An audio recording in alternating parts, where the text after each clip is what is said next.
Hey, it's your buddy Matt McCarthy. This is Rugby Wrap-Up. I'm joined by, of course, two fabulous experts here in the States, and then my main man in Dublin, Ireland. That's George Hook. Georgie, what's cooking? Good looking?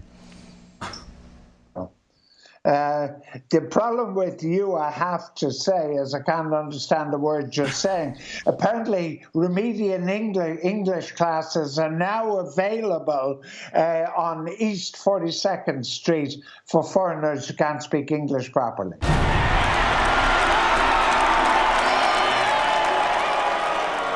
Brought to you by our friends of the British Council.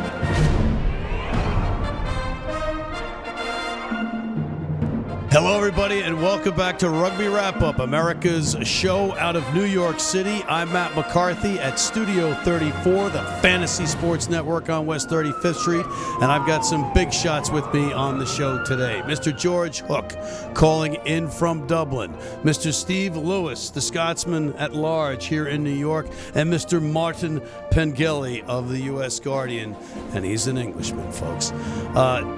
Guys, we have the end of the Six Nations, unfortunately, but it was a rousing Six Nations, and we have a lot to talk about. But before we talk about any of it, there's a couple of things that we have to get out of the way. Mr. Hook, you made a lot of prognostications about the tournament, and I just want to say, Admiral Stockdale, who was Ross Perot's vice presidential candidate, said that a great defense was a great offense. And Jacob Stockdale had a great offense. 7 tries. That is something I want you to address right now. Do you want to say anything, or do you want to take anything back about the Six Nations? I'm actually worse in the final week than I was on the first week. The Irish Times said this is the greatest Irish team of all time, encapsulating 125 years of rugby and saying this team of professionals could be compared with 100 years of teams of amateurs who were doctors, dentists, lawyers, bankers, accountants. You can't compare. Number 2, everybody's talking about Stockdale's 7 tries in the championship. The record remains, I would remind you, since 1925 and 1931 of 8 tries in the championship with one less team, namely Italy. To balance, take Italy out of the equation, and Stockdale's 2, he scored 5 by a historical reference. He still can't defend, and can he score tries? Yes, he can. Isn't it great? But if you want to tell me that Stockdale is a better wing than Earls on the other side, then you're out of your tiny American mind. But wait a minute. If you're scoring tries all the time, you don't have to defend. Good point. You don't? No. When did that happen? You're running When did that happen? It's a new rule. It's a new law. It's a new law. Okay, and before we get to these guys, there's one other thing I want to say. You said, I believe, and I might be paraphrasing slightly, but I believe you said Joe Schmidt was the worst coach in Irish history. I'm here to say that Joe Schmidt is my best coach on the planet right now. What do you think of them apples? Well, you can certainly say that. If you like your rugby that resembles the Somme under General Haig in 1980, then that's fine. If you like your rugby without any passing, that's fine. If you like your rugby without any offloads, that's fine. If you want a game of attrition, which places an enormous price on the physical health of its players, that's fine. This coach said on Saturday night, he applauded Jonny Sexton's, his words, insanity to come back on the pitch after a head injury. Sorry, that's not my kind of coaching. All right, hold on. Jonny Sexton is standing there with the bloody nose, telling everybody, I don't have to come off. It's just, I don't need to. He's telling the referee, I don't need to come off. I don't need to come off. He's imploring that he can stay on the pitch. He goes off. He comes back. Is that on Schmidt? No. No. Look, I realize the biggest contact sport you've ever played is ultimate frisbee. But in the case of the game that we witnessed on Saturday, Sexton was taken off for a head injury assessment. And the coach said that it was insanity that he came back, but he applauded it. He didn't say he had a bloody nose and he wandered back on. He said it was insanity. I don't want my game. I don't want my grandsons or maybe even my granddaughters playing a game in which players who are insane and come back with disrespect for the state of their health is not the game I want. And I'm a 76-year-old, self-confessed, born-again curmudgeon. And you can take it or leave it and get somebody else on next year who row in with your trendy ideas. All right. Okay. I got to give my colleagues here a shot at this. The Stockdale Joe Schmidt debate. Yeah, well, I think despite George's, relentless misanthropy, you've got to applaud Ireland. I mean, it isn't entertaining. You're absolutely correct. But it's efficient. It's accurate. And from a professional rugby perspective, it is about as good as it gets. The amount of possession, the lack of errors, you do have to applaud them in this day and age when there's pressure on every week, when your opponents are professional, that they're still performing at this level. So credit where credit's due. I mean, Ireland won fair and square, and they're looking pretty good right now. Martin? I will agree with Steve. Good Lord. Yes, I will agree with Steve. Unicorns. Wow. A pig just flew by the studio window. Credit where credit's due. Maybe I'm saying this as a bitterly disappointed Englishman through my tears, which have been copious since the weekend. But Ireland's professionalism and lack of mistakes, compare it to the other 5 teams. It's on a different planet. So they deserve it. They're not, I stick by what I said last week, they're not as good as I think, I don't think they're a Grand Slam good team, although you obviously don't have to be. Many years people win Grand Slams without being a stratospherically good team. But they thoroughly deserve to win the championship, and they won it unbeaten. All right, I got to say, a win, when you win a championship, is it really about how you won the championship, or is it the fact that you won the championship?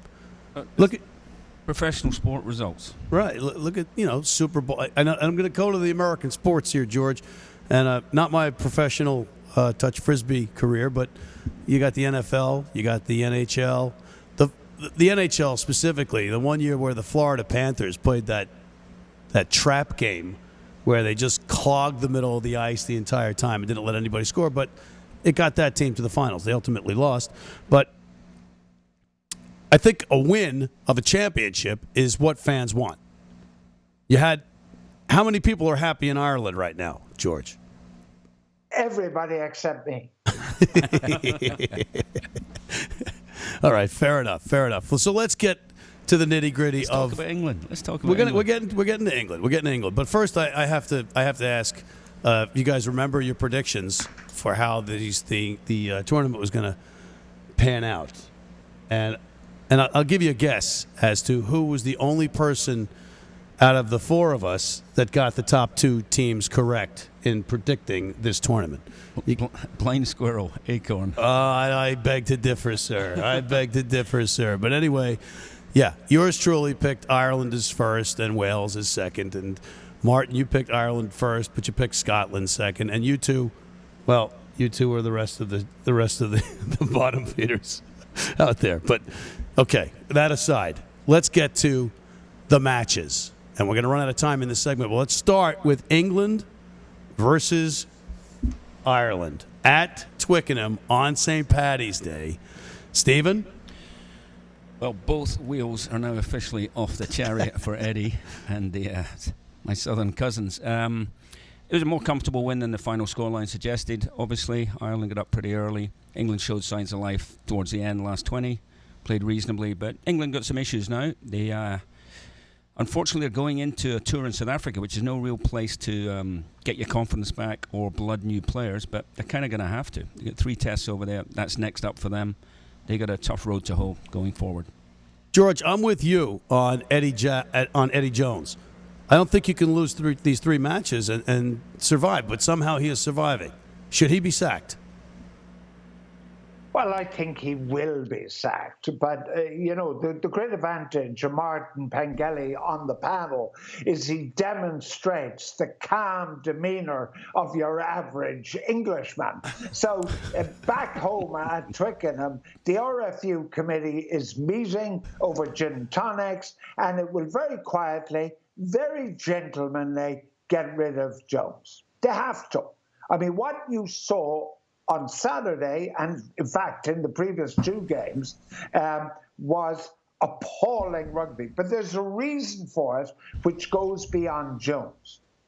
Two of the teams in the championship, their players play more rugby than any other players in the championship, namely England particularly, and France secondly. Ireland and Scotland, their players played the least number of games. So they are arriving at this championship in immeasurably better physical shape than particularly England. And I think what we saw in England's case was not that its players are less talented, but that its players are more tired. And I think that's a key component which we cannot underestimate. Martin, you with your calm demeanor over there, I know that you were actually you were in the pack, and I know that you were thinking about the forwards and the flankers in particular with England.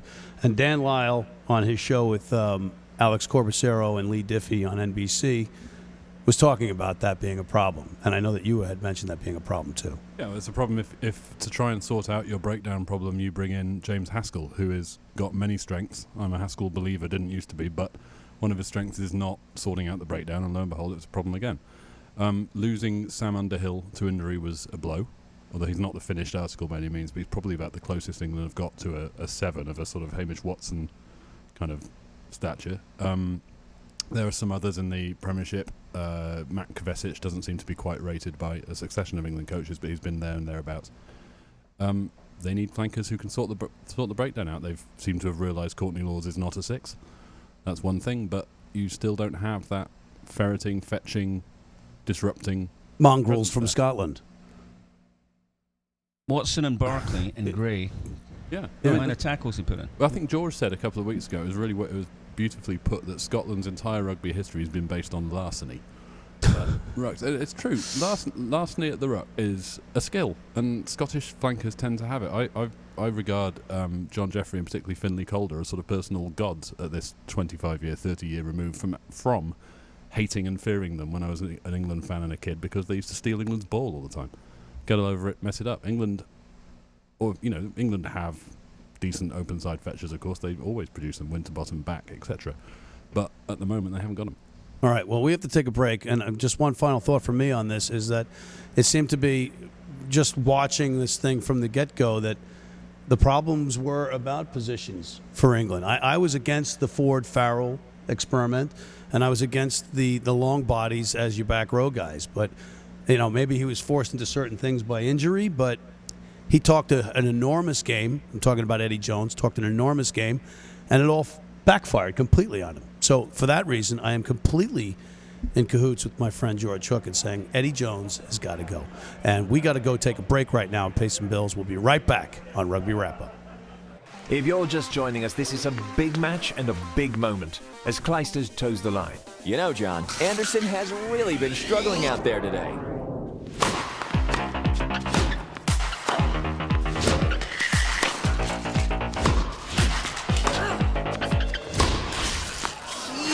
Mistake as Clijsters clinches another title. Don't let your nutrition get in the way.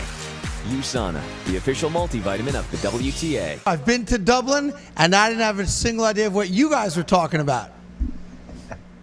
Best English in the world is spoken in Dublin, apparently. I still don't know why you drink warm beer. It makes no sense to me, but I'm respectful of that being your tradition. That being said, shepherd's pie was fantastic. All right. Where's McCarthy? He decided to leave. He said he was tired of what you were saying about him. He's not the first to have that opinion. Actually, he went to the bathroom. At his age, sometimes you have to go a lot. All right. All right. Pleasure. Thank you. All right. Take care. If you're in New York City and want to watch some great rugby, have some great food, and some great times, go to the world's best rugby pub, the Pig and Whistle on West 36th Street. And welcome back to Rugby Wrap-Up. Matt McCarthy in New York City at the Fantasy Sports Network, Studio 34 on West 35th Street. Mr. George Hook, Mr. Steve Lewis, Mr. Martin Pengelly joining me. We just had Mr. Craig Carton in here. That's another story, but it's a family studio here in New York City. Anyway, gentlemen, we left with Martin Pengelly, and you were talking about England, but we're going to segue now into the Wales-France game, gentlemen. Not that anybody really paid much attention to this, except for yours truly, who picked Wales as second, and nobody else did in this pundit panel. Anyway, enough about me. I got a question for you right off the bat, George, about this particular setup. Would you rather have Warren Galtland or Joe Schmidt as your head coach? I used to be quite tough on Warren Galtland, and somebody said to me, "You got to ease up, George. He's his own worst enemy." And I said, "Not while I'm alive, he isn't." I don't have a lot of time for Warren Galtland, and I don't have a lot of time for Joe Schmidt in different ways. Galtland was lucky in his move to Wales. I mean, he had a disaster as coach to Ireland. He had to go. That's different from the Schmidt situation, which is like almost just spiritual difference between me and him. If you're talking about coaching, you have to talk about France and Italy, who we have seen really dramatic change, and coaches are at the root of it. All right, fair enough. Martin, who is the Welsh fly half? It's usually a very sedentary person who could be. I think Wales. Wait. I mean, maybe I could say that Wales sum up some of the more depressing aspects of the Six Nations for me. That at 10 and 15, two of the most important attacking positions, they have nothing in attack. They're playing this wider game and doing the best, and it's working to some extent. But that's in spite of what's coming out of 10, I think. And in halfpenny, they've got this great kicker and defensive fullback who has absolutely no pace whatsoever and has made an international career. I think I'm as quick as him. Okay. Yeah. Anyway, I found Wales. That's a fact check. That's the fact checker of the U.S. Guardian, by the way. Yeah, I am responsible for veracity. Wales-France was another 80 minutes involving France that I will never get back. And I was watching it at the same time as editing The Guardian, as I do, and if The Guardian coverage suffered as a result of that, I apologise. Normally I don't, but in that, it was just dispiriting. It was bad. Wales tried more. They made that break with Falatau, which ended in a pass over the head into touch. It was just dreadful. Yeah. And I think as has been touched on today, one of the France's problems is, like England's, their players are heavily used, but they're also used heavily and heavy themselves. They're just great big lumps who run straight into people slowly, and it is terrible. Yeah, it is. I really object to this France team because, again, I'm harking back to 1990, 91 when I was impressionable and 13 and 14 years old. The French teams then, what teams, what players, what forwards, what big monstrous forwards like Benazi and Champ and Sessillon, people like that, who could play with some pace, with backs who could really play, like Lafond and Menel. Les French flair. Yeah, which has become a cliche, but it's like you look at this French team now and it's just dreadful. I'm probably overdoing it, but it's just it's just depressing. All right, well, Steve, speaking of cliches. Yeah, well, the pulse is stronger in French rugby. They're off life support. There's too many good players. There's too much money. They'll get it together. They're back. Thare not back. Somebody flipping you some francs here? Because you did claim that they were on life support. You're now claiming everything is great. But the one thing that we all collectively got correct was picking France 5th and Italy 6th. So where is this big improvement? Where is this? I'm just going to interject. If France have a pulse, it is of a resting or nearly dead Diplodocus. It is ridiculous. Going to squash this pulse. Dead Diplodocus for 200, Alex. Okay. All right. Wow. We have really, I got to cut you guys off from the fruit punch. George Hook, we're gonna move on out of the. Well, we got to talk Italy, Scotland first. right? I don't want to completely ignore your boys, Stephen. But George, should Gregor Townsend get the axe for abysmal performances by Scotland versus Wales, Ireland, and even Italy? My two favourite coaches are Conor O'Shea and Gregor Townsend. And what Townsend has done with Scotland is, in one sense, magnificent in the way they are trying to play the game. Unfortunately, he is burdened by some of the most incompetent international rugby players on the planet. The nadir of their performance came in the last 2 weeks when they couldn't pass the ball against Scotland or Italy. Passes went directly into touch against Ireland with 2 and 3 man overlaps, and the ball went straight in touch, missing every hand and every head. Italy, they were awful against Italy. They were quite simply awful. Now, what O'Shea has done is very interesting. Women, Italy finished third above Scotland and Wales in the Women's Championship. Italy finished above Scotland and Wales in the Under-20s Championship, beating both of them and playing wonderful rugby.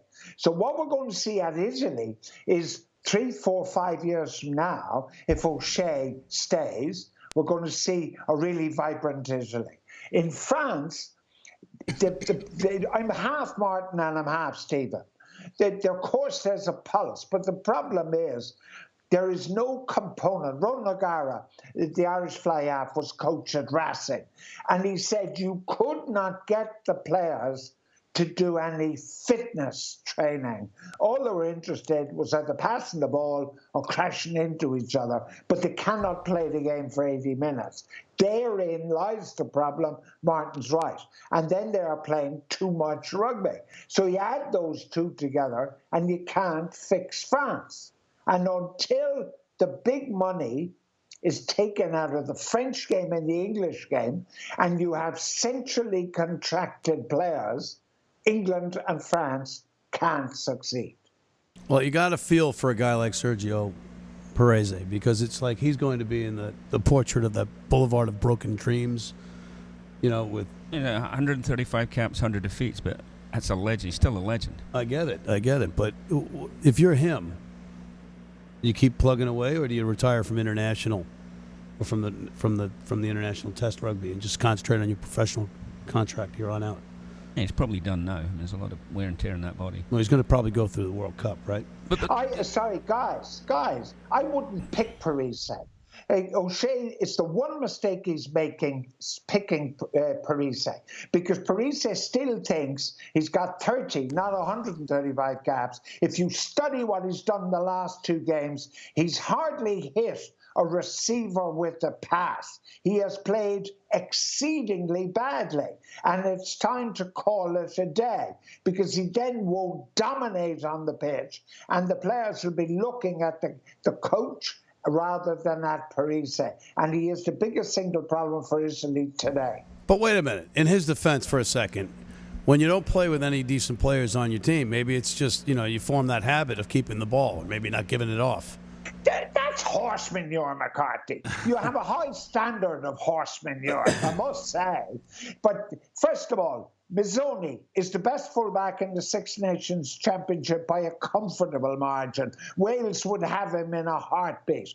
Tommaso Allen was man of the match this weekend at fly half. The young scrum half is a real talent. And the back row minus Parisse would put the English back row in a box. The problem is they don't have enough, but they are getting better. Interesting. All right, we're getting the barking in the headphones from downstairs because we're running out of time. I want two general questions on the tournament, and I'll give each of you 30 seconds to answer both of them. We'll start with one first. The first one is video referees became they're a big influence on matches right now. Should they remain in the Six Nations? Should they be changed? Do you keep them? What do you do with the video referees? And maybe you make them tournament to tournament, or you got to keep them? If it's a pie in the sky answer because they're going absolutely nowhere because the stakes are too high, that's why they're in and they're used so much.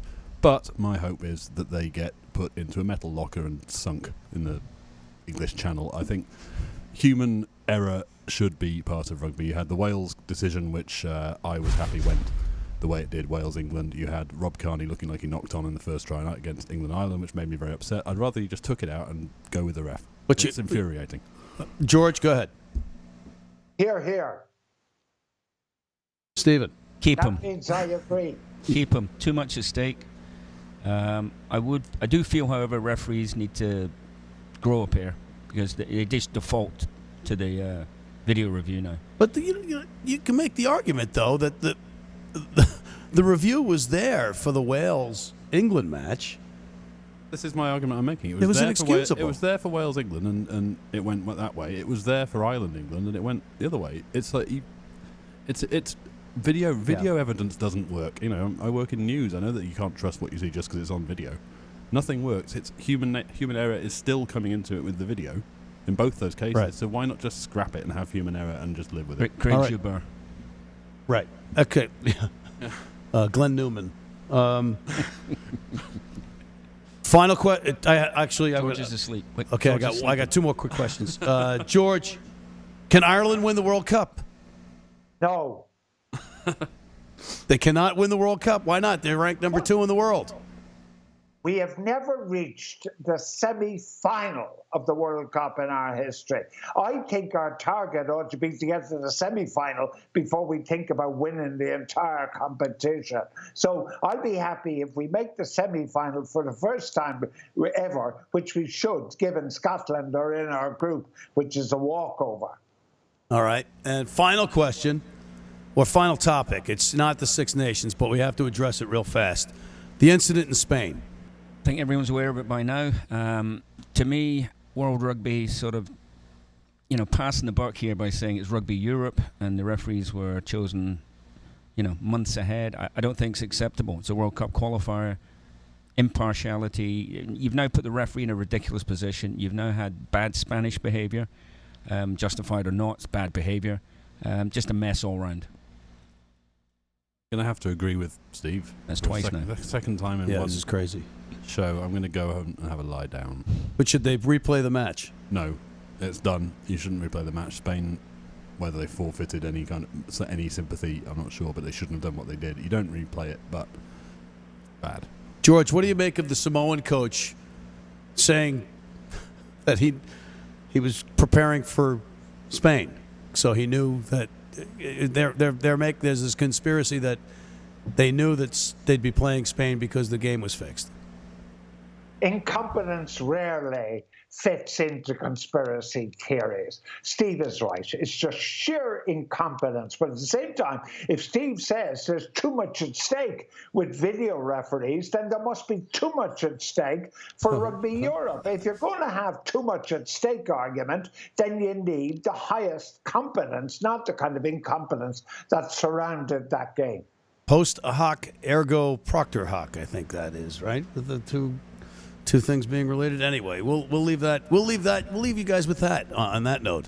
And on that note, we are out of time, my friends, unfortunately, but we'll be back talking more rugby next week. And I want to thank Mr. George Hook from Dublin, Mr. Steve Lewis from Scotland, and Mr. Martin Pengelly from England. I'm Matt McCarthy here at the Studio 34 Fantasy Sports Network, talking rugby in New York City, signing off.